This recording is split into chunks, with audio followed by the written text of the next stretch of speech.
Flight 7C2216 Bangkok से south Korea जा रही थी। ठीक 8:54 में फ्लाइट मुआ इंटरनेशनल एयरपोर्ट पर पहुंचते हैं, लेकिन इसके ठीक 3 मिनट पहले एटीसी वाले पंछियों के झुंड के बारे में वार्निंग इशू करते हैं। ठीक 8:59 को पायलट रिपोर्ट करते हैं एक पंछी प्लेन के साथ टकरा गई है, जिसके बाद पायलट एटीसी वालों को रिक्वेस्ट करते हैं रनवे के ऑपोजिट डायरेक्शन से लैंड करवाने को परमिशन देने के लिए। जिसके बाद 9:02 को प्लेन एयरपोर्ट में लैंड होता है, लेकिन लैंडिंग के दौरान रनवे के लास्ट में खड़ी हुई दीवार पर प्लेन टकरा जाता है और इस प्लेन पर पूरी तरह से आग लग जाता है। इस इंसिडेंट में 179 जन लोगों की मौत होता है और सिर्फ 2 ही लोग जो क्रू मेंबर थे उनकी जान बच पाता है। देखते देखते ये इंसिडेंट 2024 का सबसे बड़ा प्लेन एक्सीडेंट बन जाता है। News out of South Korea where The number of people killed in the plane crash. In aviation history, 179 people killed after a Boeing 737 made a belly landing, skidded off the runway and slammed into a wall. चलिए जानते हैं इसके बारे में।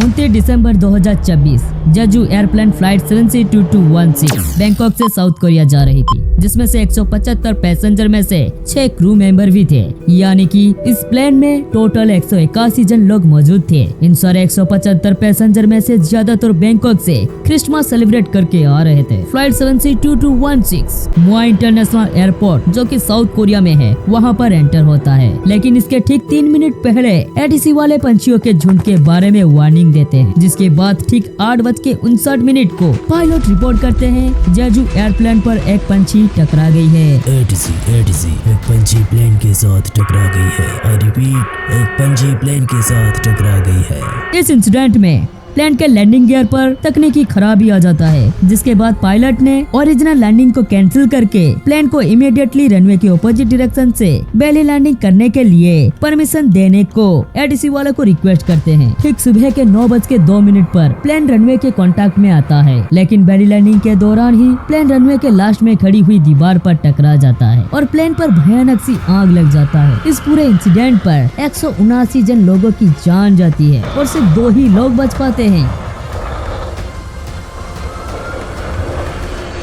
Plane के blast होने के तुरंत बाद ही साउथ कोरिया के सरकार ने 1500 इमरजेंसी पर्सनल, 490 फायर एम्प्लॉइज और 455 जन पुलिस को तैनात करते हैं स्थिति को सुधारने के लिए। इन्वेस्टिगेशन के दौरान पता चलता है प्लेन के अंदर 10 साल के 5 छोटे बच्चे थे जो इस इंसिडेंट का शिकार हुई है। इसके अलावा भी एक 3 साल के बच्चे और एक 78 साल के बुजुर्ग लोग थे जिसकी जान इस इंसिडेंट ने ले ली। ये है जियोंग जे योंग, इनका एक 40 साल का बेटी जो इस प्लेन से सफर कर रही थी, लेकिन इस इंसिडेंट ने उसकी भी जान ले ली। ये इंसिडेंट इतनी बड़ी थी जिसमें बॉडीज को आइडेंटिफाई करने के लिए डीएनए टेस्ट तक करना पड़ा। मैंग जिसू कहते हैं, मुझे यकीन ही नहीं हो रहा, पलक झपकते ही पूरे परिवार जैसे गायब सी हो गई। एविएशन एक्सपर्ट इस इंसिडेंट की कारण रनवे के लास्ट में खड़ी हुई कंक्रीट की दीवार को दर्शाते हैं, क्योंकि जब प्लेन बेली लैंडिंग कर रहा था तब उसके लैंडिंग के दौरान बीच में अगर कंक्रीट की दीवार न आती तो शायद इतना बड़ा इंसिडेंट नहीं होता और शायद सारे पैसेंजर आज भी जिंदा होते। और जिस दीवार की ये लोग बात कर रहे हैं, यह दीवार रनवे के लास्ट से महज सिर्फ 250 मीटर दूरी पर खड़ी थी, जो कि इंटरनेशनल सेफ्टी एरिया रूल से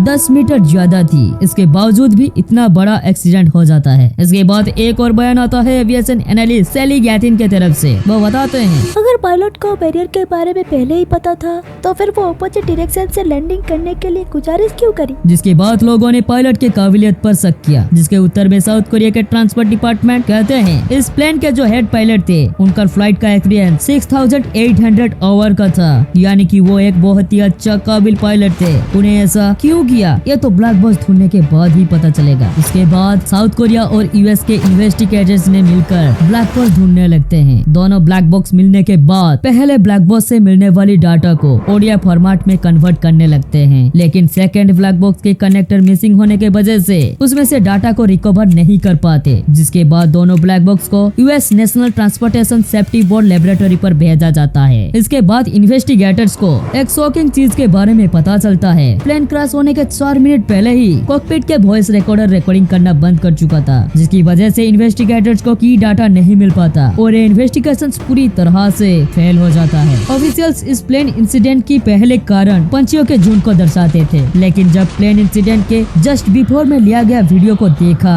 तब उन्हें कंक्रीट की दीवार को इस इंसिडेंट का कारण माना गया। कहीं कहीं एक्सपर्ट इस इंसिडेंट का कारण मैकेनिकल फेलियर को दर्शाते हैं। आज भी इस इंसिडेंट होने का पुख्ता कारण किसी के पास नहीं है। शायद आने वाले समय में इस गुत्थी को सुलझाया जा सके। और जिन दोनों क्रू मेंबर की जान बच गई थी उन दोनों प्लेन के बैक साइड में बैठे हुए थे। ऐसा ज्यादातर देखा गया है प्लेन के इंसिडेंट में होने वाले इंजरीज में प्लेन के पीछे बैठने वाले यात्रियों की जान जाने का चांसेस थोड़ी सी कम होता है। पिछले साल 2026 में पूरे दुनिया भर में काफी प्लेन इंसिडेंट की शिकायत दर्ज की गई थी, जैसे कि जनवरी 2023 में एक नॉर्थ वेस्टर्न के फ्लाइट 738 कनाडा में क्रैश करता है और 6 लोगों की जान चली जाती है। ऐसा ही इंसिडेंट फरवरी 18 को सुनने मिला था, जब सर्बिया के फ्लाइट 195 के टेकअप करने के दौरान मैकेनिकल इशू की वजह से फ्लाइट में प्रॉब्लम आता है। इस घटना के कुछ ही महीने बाद मई 21 को सिंगापुर के फ्लाइट 321 में प्लेन इंसिडेंट के वजह से एक पैसेंजर की मौत होती है और बाकी 104 पैसेंजर सीवियरली इंजर होते हैं। ऐसे बहुत सारे इंसिडेंट 2026 में हुए हैं, जिसे आप स्क्रीन पर देख सकते हो। एक रिपोर्ट के अनुसार जितने भी प्लेन एक्सीडेंट होते हैं उनमें से 54% पायलट की गलती मानी गई है और 21% mechanical failure, 11% bad weather condition को माना गया है। बाकी के 14% अदर इश्यूज के वजह से